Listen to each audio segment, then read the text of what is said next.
Hello, dear ladies. Hi, welcome to my kitchen.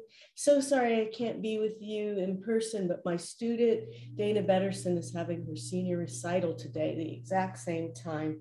And I promised her I would be there online for her. But anyway, happy Passover, and it's time to get ready to cook. This is one of my favorite recipes that is in Women of Temple Bethel. So I hope you've got it in front of you. It's a real easy recipe. What's great about this is that you just put like 5 ingredients in the pot. But the most important thing about this recipe really is the pot. So you have to choose a Dutch oven or a Wagner-ware Dutch oven, which this was my grandmother's. And I use this a lot for a smaller brisket or other things. But for this brisket, which is 4 pounds, 4 ounces, I got at my local butcher that I love. And look at this brisket. Is this beautiful? Yeah. So you want to start out with a great brisket, and you want to start out with a good pot. And what I'm going to do first is spray it with Pam. So whatever pot you use, you want to spray that because it'll just make cleanup that much easier.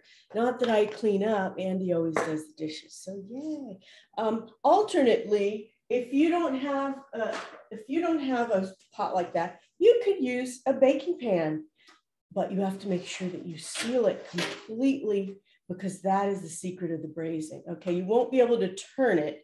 So you'll need to add water a little bit more, but you can use one of these pans. And what's great about it is then you can cut the brisket and use this to freeze it, which is what I'm going to do. After this brisket's done, I'm gonna slice it, I'm gonna cool it, slice it, put it in here. And then before the Seder, an hour before, I just put it on to heat 350 for an hour and it's ready to go. Okay, so that's it. So first thing I wanna do after I grease that pan. By the way, one of my fondest memories is sitting at Pamela and Irvin's table, Passover table, celebrating with them a few years before the pandemic, I think. I guess we always think of before and after.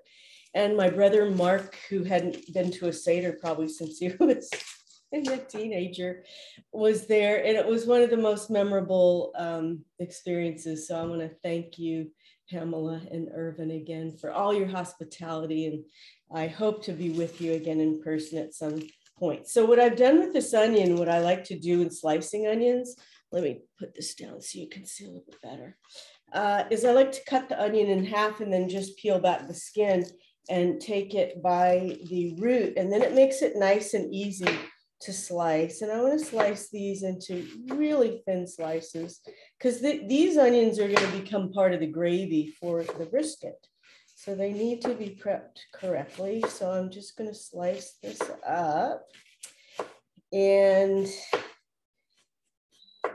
take a second. I was going to pre-slice it, but I decided not to, but it's okay. So you slice this nice and thin, and then we're going to use this as the base for the meat. So you just place this at the bottom of the pan. The Wagner roaster has a little thing that you put everything on top of, but this Le Creuset doesn't, but all the onions will go in. It'll be really, really nice. So the other thing we're doing, getting ready for Passover, is, cleaning the house of all the chametz. And you have to make sure that when you make this, I mean, you don't have to make it kosher or anything. This meat is certainly not kosher. It's probably local though. Is that when you choose the other ingredients that they are good for Passover, one being this onion soup that it comes special kosher for Passover, and another being the ketchup, which if it has corn syrup in it, you really shouldn't be using for Passover. Those are just some rules some people follow. You don't have to, but I've got some no sugar, unsweetened ketchup that I'm going to use for this recipe, but certainly you can use whatever you normally use. I've also used chili sauce for this, which I really like, the Heinz chili sauce, anything like that. So these onions are going in the bottom of this pan, and they're just spread out over. And then I'm going to take my agave. Wow, that's And I'm going to put it fat side down. Plop. Okay. And then just a few ingredients are added on top. So, and my oven is preheated to 350. So I am going to first things first, and I never use a recipe for this, but of course I want to be accurate to what you got. Sprinkle the onion soup over the top. Just sprinkle it. That's the salt and the flavorings for this. And then comes the ketchup. Use about a half a cup. I usually eyeball it and just put ketchup all over the top of the meat. It depends on how rich you want your gravy to be. I want this to be pretty rich, so I'm going to use all of it. And I might even use a little water to get the rest of this out of here. I wanted to show you something special. These came out of my garden just this morning. Aren't they beautiful? I don't think they're going to last for the Seder, but they're gorgeous today. So I put a little water in here, and I'm just going to get all that because we're just going to be filling this with water anyway to make the gravy. And then I'm going to add some brown sugar.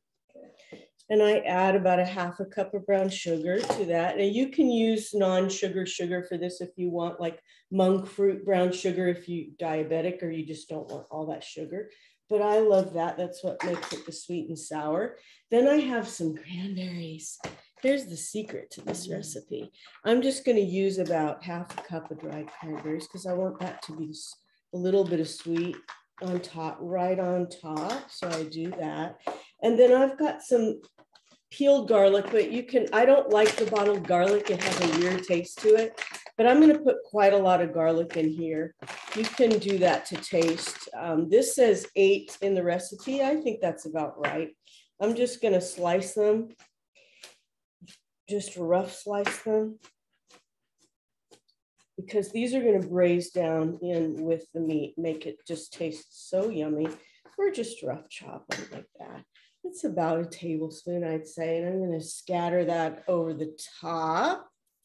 And then I'm going to grab my pepper mill because I like to just fresh grind just a whole bunch of pepper on the top.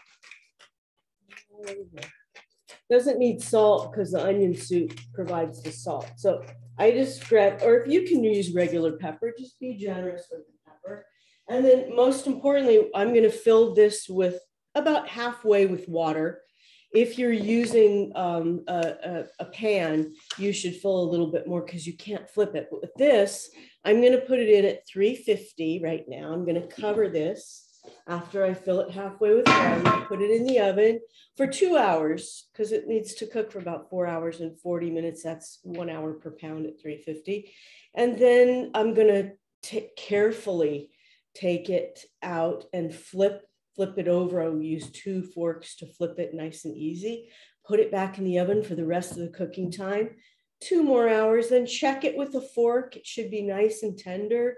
I'm going to come back and give you the end of this recipe in a separate video when this has been cooked. And I'm going to show you how to cool it and to slice it and to save it so that you can serve it on Pesach. So I'll see you in a minute.